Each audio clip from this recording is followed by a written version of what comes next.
Hello and welcome back, and today I'm going to be showing you how I'm going to be helping my client lose 20 kilos or 44 pounds over the next few months. And to do this, I will be taking you behind the scenes through a brand new client onboarding process. Now, the very first thing I do when I take on a private coaching client, which is my most premium level of coaching available, is have an initial consult call. The truth is, I invest a lot of time into my clients and the fee also isn't that cheap. So to make sure it's a fit from both sides, we have to make sure that I can help them, that they feel that connection with me, and that we agree on the plan of action going forwards. So we jump on an initial onboarding call, which I always record, and we go through their relationship with food, their diet history, how much weight they want to lose, what they've got coming up in the coming months, and so on. And after that call is done, if the client agrees that they want to proceed, then we get the show on the road. And the very first step for me is to review that initial consult call. Now,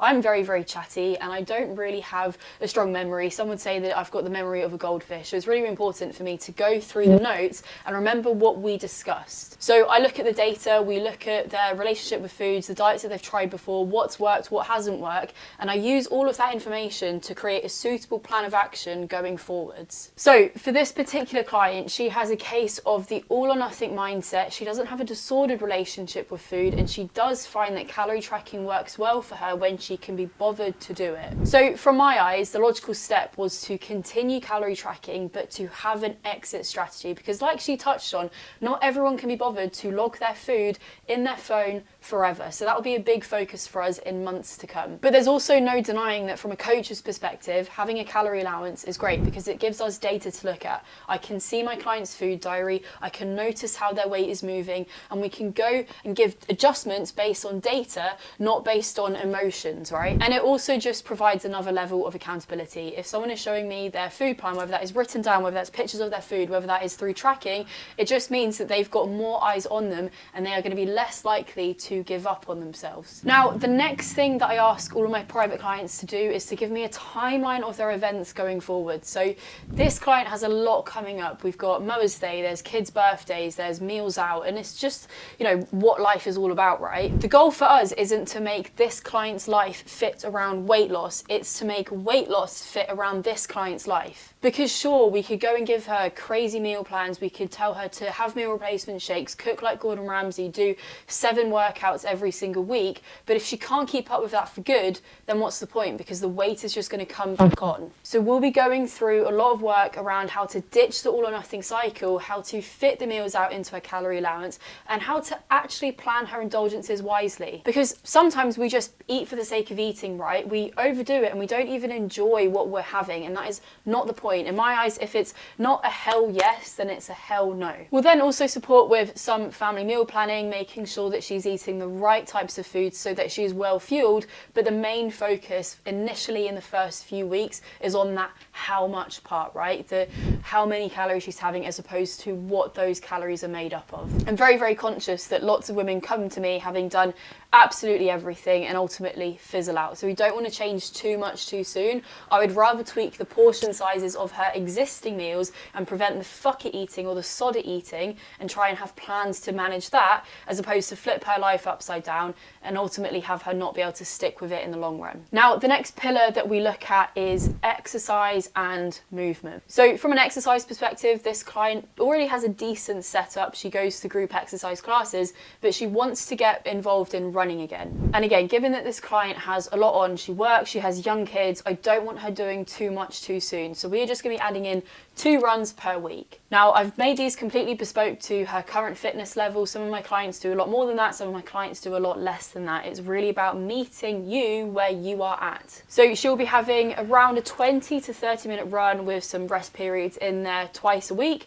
And then we also have some single leg strengthening work, especially around her knees, her ankles and her calves, to ensure that she doesn't get injured, which is what has happened previously. And the other thing when it comes to movement is your daily step count, or how much activity you do across the course of a day. Because realistically, over the whole day, you can burn more calories than you can in a short, sharp exercise class once or twice or 3 or 4 times a week. So we've got to be looking at that. And the best way to do this is through working towards a daily step count. Now, at the moment, she does anywhere between 4,000 to 6,000. So we don't want to give her 12,000 off the get-go and have her burn out or feel bad for not being able to meet that target and then ultimately give up. So we're going to be aiming for around 7,000 to 8,000 per day, or around 55,000 to 60,000 across the whole week. The reality is there are some days where you just are sat on your ass and there is nothing you can do about it. As long as you make an effort to get more steps in when you have more time, or on the evenings or weekends, to meet that weekly average, then you will be in a good spot. And then when it comes to tracking progress markers, I tend to encourage weigh-ins based on the client's relationship with food. So if you're someone who jumps on the scale, sees a slight fluctuation, and then will change your behavior, either completely over restrict or completely overdo it and hit the stop it button because you're not happy with that, then I don't think daily weigh-ins are a good idea for you. But for this client, there were no signs of that. So we're going to be going for daily weigh-ins so we can see how what she's eating is affecting her scale weight, so we can be as evidence-based and objective as possible. We are also tracking progress through progress pictures, which most people hate me for, but it's a really good way to see how your weight is moving, to see how your clothes are fitting you, and to get that boost of motivation on the days where you really can't be bothered. Now, the final and most important pillar of private coaching and, the services that I offer is the accountability. A lot of people come to me really knowing what to do, but they just can't seem to make themselves do it. And that's what I help with, the implementation and making sure that they do the damn thing. The reality is you are going to be far more likely to give up on yourself than I am to give up on you. In fact, I've never given up on anyone. And that's really what the value in coaching is all about. So all of my clients have my personal number on WhatsApp, and I check in with them throughout the week. So every single Tuesday, Thursday and Saturday, I'll reach out to my clients, I will look at their data, I'll see how their week is going,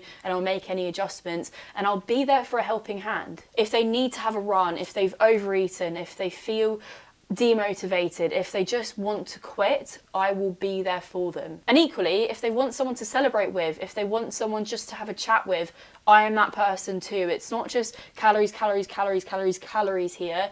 It is actually, how are you feeling? How are you doing? What's been going well? What's not been going well? And a lot of my clients end up sharing with me quite a lot of personal things, and it's not something that I ever take for granted or take lightly. It's a real privilege to get to have that conversation and that relationship with a lot of the people that put their trust in me, and it makes me love my job every single day that I wake up and get to do it. And then on top of the times where I'm checking in with my clients, if they ever have anything that they need help with, I always respond to them as quickly as I can. So it's not just limited to the 3 check-ins per week.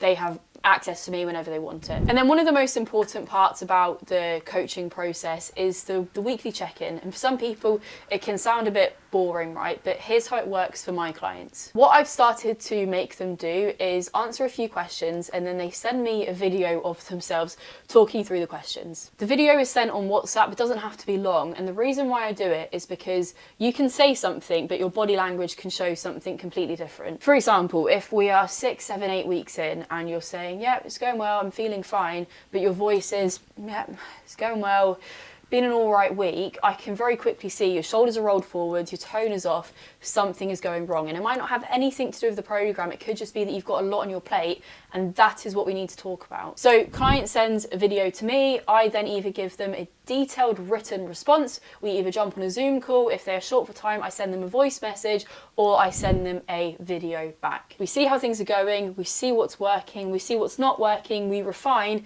and ultimately we stay damn consistent. This client has around 20 kilos that she wants to lose. And generally I aim for a loss of around 0.5% to a full % of your total body weight per week. So for this client in particular, that's around 0.5 to 1 kilos each week. So assuming she stays completely adherent, that's going to be a 20-week long coaching process to reach her goal weight. And then given that she's a mum, we have the summer holidays coming up. We've got shit in the diary, not literally, we just have things in the diary. So her progress isn't going to be spot on that 1 kilo every single week. And then we've got the focus once she's got to her goal weight to ensure that the weight stays off. So many diets help you lose weight, but they don't give you the strategies to keep the weight off for good. They don't teach you how to fix your relationship with food. They don't teach you how to exercise in a way that makes you feel good. They don't teach you how to get back on track when you do slip up, because it will happen. The point I'm trying to make is that the coaching process is a very intimate one. So it's very important that